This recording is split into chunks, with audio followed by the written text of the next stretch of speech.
썰 한잔회에 오신 것을 환영합니다. 오늘의 사연 시작합니다. 어릴 적 우리 가족은 평범하고 단란해 보였습니다. 아버지는 성실한 회사원이셨고 어머니는 자상한 주부셨죠. 사진 속 웃음은 진짜인 줄 알았어요. 매년 여행도 가고 생일마다 케이크도 사주시고 부모님끼리도 다정해 보이셨거든요. 친구들이 부러워할 정도로 화목한 집이라고 생각했습니다. 하지만 지금 생각해보면 이상한 점들이 많았어요. 아버지의 잦은 출장이 대표적이었죠. 회사 일로 지방에 가야 한다며 일주일씩 집을 비우시는 일이 한 달에 2-3번은 있었어요. 어머니도 친구들과 모임이 있어서 라며 저녁에 늦게 들어오시거나 아예 외박을 하시는 날이 종종 있었습니다. 그땐 그냥 어른들은 바쁘구나 정도로만 생각했죠. 특히 기억나는 건 부모님의 전화통화였어요. 아버지가 전화를 받으실 때마다 방으로 들어가서 문을 닫고 조용히 얘기하시는 모습을 자주 봤거든요. 어머니도 마찬가지였고요. 어린 마음에 왜 우리 앞에서는 전화를 안 받으실까 싶었지만 대수롭지 않게 여겼습니다. 그런데 중학교 2학년 때였나요? 아버지가 깜빡하고 가신 서류 가방을 학교에서 돌아온 제가 회사로 갖다 드리러 간 적이 있었어요. 그때 아버지 회사 동료분이 저를 보시더니 너 누구니? 하시는 거예요. 아버지 아들이라고 했더니 아 그래? 처음 보는구나. 너희 아버지가 자식 얘기를 별로 안 하셔서 하시더라고요. 이상했어요. 다른 아버지들은 회사에서 자식 자랑을 많이 하신다던데 우리 아버지는 왜 그러실까 싶었거든요. 그때부터 뭔가 미묘한 의문이 생기기 시작했습니다. 고등학교에 올라가면서는 더 구체적인 의심이 들었어요. 어머니가 가끔 네 아버지 회사에서 연락 오면 출장 중이라고 해 라고 하시는데 정작 아버지는 집에 계시는 경우가 있었거든요. 왜 거짓말을 하라고 하시는지 이해가 안 됐어요. 결정적인 순간은 대학교 1학년 때였습니다. 컴퓨터 과제를 하려고 아버지 노트북을 잠깐 빌려 쓰게 됐는데 실수로 메일함을 열어버린 거예요. 원래는 바로 닫으려고 했는데 제목 중에 이상한 것이 하나 눈에 띄었습니다. 우리 아들 생일 축하해 라는 메일이었는데 보낸 이름이 전혀 모르는 여자 이름이었어요. 처음에는 동료 직장인이 자기 아들 얘기를 하는 건가 싶었는데 메일을 읽어보니 완전히 달랐어요. 당신도 힘들겠지만 아이는 아무 죄가 없잖아요. 가끔은 만나서 아버지 노릇 좀 해주세요 라는 내용이었거든요. 그 순간 머리가 하얘졌습니다. 더 충격적인 건 그 메일의 답장이었어요. 아버지가 알겠다. 다음 주말에 시간 만들어 보겠다. 그 답장을 보내신 거였어요. 그리고 아내한테는 출장이라고 할 테니까 걱정하지 마 라는 말까지 있었습니다. 그날 밤 잠이 안 왔어요. 계속 그 메일 내용이 머릿속을 맴돌았거든요. 혹시 아버지에게 다른 가족이 있는 건 아닐까? 그동안의 출장이 사실은 온갖 상상이 다 들었습니다. 며칠 후 용기를 내서 그 여자 이름을 인터넷에서 검색해봤어요. 다행히 흔한 이름이 아니어서 금방 찾을 수 있었는데 소셜미디어 계정까지 발견했습니다. 프로필을 보니까 30대 후반 정도로 보이는 여자여 고아이 사진들도 많이 올려놓은 상태였어요. 그런데 그 아이가 저와 너무 닮아 있는 거예요. 특히 눈과 코 모양이 판박이 같았어요. 나이를 보니 저보다 10살 정도 어린 것 같았고요. 그 순간 정말 현실이 무너지는 기분이었습니다. 며칠 동안 고민하다가 결국 어머니께 조심스럽게 물어봤어요. 엄마 아버지한테 다른 가족이 있는 건 아니죠? 그랬더니 어머니 얼굴이 순간 굳어지시더라고요. 왜 갑자기 그런 얘기를 하니? 라고 하시면서 눈을 피하시는 게 보였어요. 그냥 궁금해서요. 아버지가 출장을 너무 자주 가시니까 그랬더니 어머니가 한참 동안 말씀을 안 하시더니 갑자기 네 아버지는 복잡한 사람이야 라고 중얼거리셨어요. 그 반응을 보고 확신이 들었어요. 정말 뭔가 있구나. 하지만 더 이상 묻기가 무서웠어요. 만약 정말 그렇다면 우리 가족은 뭐가 되는 거죠? 몇 주 후 아버지가 또 출장 간다고 하시는 날이 있었어요. 그런데 이번에는 제가 몰래 따라가 봤습니다. 물론 끝까지 따라간 건 아니고 아버지가 어디로 가시는지만 확인해 보려고 했어요. 아버지는 지하철을 타고 서울 반대편으로 가셨어요. 그리고 한 아파트 단지 앞에서 누군가를 기다리고 계시더라고요. 얼마 후 한 여자가 아이를 데리고 나타났는데 바로 인터넷에서 봤던 그 여자였어요. 아이가 아빠 하면서 아버지한테 뛰어가는 모습을 봤을 때 정말 어지러웠어요.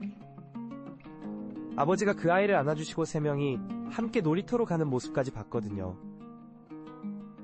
마치 평범한 가족의 일상 같았어요. 우리 집에서처럼 말이에요. 집에 돌아와서도 며칠 동안 아무 말도 못했어요. 어머니한테 말씀드려야 하나, 아버지한테 직접 따져야 하나, 아니면 그냥 모른 척해야 하나. 정말 혼란스러웠습니다. 결국 일주일 후에 어머니와 단둘이 있을 때 모든 걸 털어놨어요. 인터넷 검색한 것부터 실제로 따라가서 본 것까지 다요. 어머니는 제 얘기를 다 들으시고 나서 한참 동안 울으셨어요. 그리고 나서 충격적인 말씀을 하셨습니다. 엄마도 다 알고 있었어. 네가 중학생일 때부터. 어머니가 말씀하시길 아버지가 회사 후배와 남다른 관계를 시작한 게 제가 중학교 1학년 때부터였다고 해요. 처음에는 단순한 불륜인 줄 알았는데 그 여자가 임신을 하면서 복잡해진 거라고 하시더라고요. 아버지가 이혼하자고 했는데 나는 너를 생각해서 거절했어. 그 대신 조건을 내걸었지. 그 여자와 아이에 대한 모든 책임을 지는 대신 우리 집은 절대 건드리지 말라고. 어머니는 그동안 그 사실을 알면서도 참고 지내신 거였어요. 아버지가 한 달에 2번씩 그쪽으로 가서 생활비도 주고 아이도 돌보는 걸 다 알고 계셨던 거죠. 그럼 엄마는 왜? 했더니 어머니도 그 스트레스를 견디기 위해서 친구들과 술을 마시거나 여행을 다니면서 스스로를 달래고 계셨다고 해요. 가끔 외박하신 것도 답답한 속을 풀러 친구 집에서 주무시거나 여행을 혼자 다녀오신 거였고요. 그 순간 우리 가족의 모든 퍼즐이 맞춰지는 기분이었어요. 아버지의 잦은 출장, 어머니의 갑작스러운 외박, 집안의 미묘한 긴장감. 모든 게 설명이 됐어요. 하지만 알고 나니까 더 혼란스러웠어요. 그럼 우리 가족은 뭐예요? 그동안의 행복한 시간들은 다 거짓이었던 거예요? 어머니는 거짓은 아니야. 우리도 나름대로는 행복했잖아. 다만 완전하지 않았을 뿐이지. 라고 하시더라고요. 며칠 후 아버지와도 대화를 했어요. 아버지는 처음엔 부인하려고 하셨지만 제가 다 본 걸 얘기하니까 포기하시더라고요. 미안하다. 너에게는 정말 미안해. 라고 하시면서 고개를 숙이셨어요. 아버지 말씀으로는 처음엔 정말 순간의 실수였는데 그 여자가 임신하면서 책임감을 느끼게 된 거라고 해요. 이혼하고 그쪽으로 가는 것도 생각했지만 너와 엄마를 버릴 수는 없었다고 하시더라고요. 그럼 지금은 어떻게 생각하세요? 했더니 아버지도 확답을 못 하시더라고요. 솔직히 나도 모르겠다. 둘 다 소중하고 둘 다 책임져야 할 가족이야. 라고 하시면서요. 그때부터 집안 분위기가 완전히 달라졌어요. 더 이상 비밀이 없으니까 오히려 어색해진 거예요. 아버지는 예전처럼 출장 간다 하는 핑계 대신 잠깐 나갔다 올게 라고 솔직하게 말씀하셨고, 어머니도 친구 만나러 간다고 하지 않고 혼자 있고 싶어서 나간다고 하셨어요. 저도 마찬가지였어요. 가족이라는 단어가 한순간에 낯설어졌거든요. 나는 누구지? 우리 가족은 정말 가족인가? 같은 질문들이 계속 머릿속을 맴돌았어요. 대학교 4학년 때 우연히 그 이복 동생을 직접 만날 기회가 생겼어요. 아버지가 그 아이와 놀이공원에 가시는 걸 또 따라간 거였는데 용기를 내서 말을 걸어봤어요. 물론 제가 형이라고는 말하지 않고 그냥 귀엽게 생겼네 라고만 했죠. 그 아이는 정말 순수했어요. 아버지를 아빠 라고 부르면서 좋아하는 모습이 예전의 저 같았거든요. 그 순간 그 아이에게는 아무 죄가 없다는 걸 느꼈어요. 그냥 아버지를 사랑하는 평범한 아이일 뿐이었죠. 지금은 30대가 됐는데야 아직도 이 문제는 해결되지 않았어요. 아버지는 여전히 두 가족을 오가고 계시고 어머니는 모든 걸 알면서도 이혼은 선택하지 않으셨어요. 저는 결혼하면서 아내에게 이 모든 상황을 다 얘기했는데 아내는 복잡 미묘한 표정을 지었어요. 아이러니한 건 제가 아버지가 됐을 때예요. 제 아들을 보면서 아버지도 나를 이렇게 사랑하셨을까?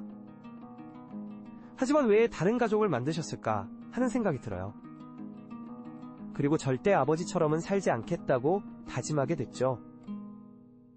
몇 년 전에는 그 이복 동생이 대학생이 됐다는 소식을 들었어요. 아버지가 그 아이의 대학 등록금까지 지원하고 계신다고 하더라고요. 그때 복잡한 감정이 들었어요. 부러운 마음도 있고 억울한 마음도 있고. 지금도 명절 때마다 고민이에요. 온 가족이 모여서 화목한 척하는 게 맞는 건지 아니면 솔직하게 각자의 길을 가는 게 맞는 건지. 결국 진실은 밝혀졌지만 제 인생은 그날 이후 완전히 달라졌습니다. 가족의 의미에 대해 다시 생각하게 됐고 사람을 믿는 것에 대해서도 조심스러워졌어요. 하지만 한편으로는 현실을 직시하게 된 것 같기도 해요. 완벽한 가족은 없다는 걸 일찍 깨달은 거죠. 지금은 제 가족만큼은 정직하고 투명하게 꾸려나가려고 노력하고 있어요. 아이들에게는 절대 거짓말하지 않으려고 하고 와이프와도 모든 걸 솔직하게 얘기해요. 부모님의 실수를 반복하지 않는 게 제가 할 수 있는 최선인 것 같거든요.